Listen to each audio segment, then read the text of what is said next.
Že 2 dni po Hitlerjevem obisku 29.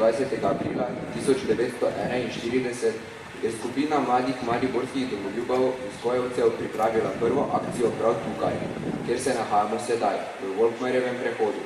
Pri tej akciji je pomembno predvsem zgodnji datum, saj je bila prva uporniška akcija te vrste v Sloveniji. Izvedena je bila v središču mesta, v katerem je imel okupator najmočnejše sile.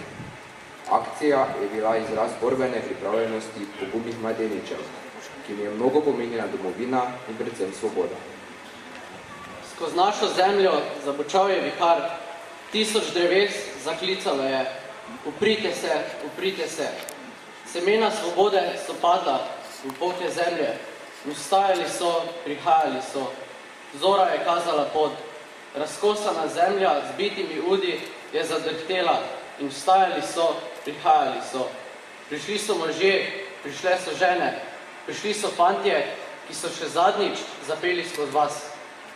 Ogenj upora in kazal je pot, ogenj sovraštva do vseh, ki hoteli so zbrisati naše ime, kot da bilo bi pisano v prah in ga vrtinec hladnega vetra zbriše s čela zemlje.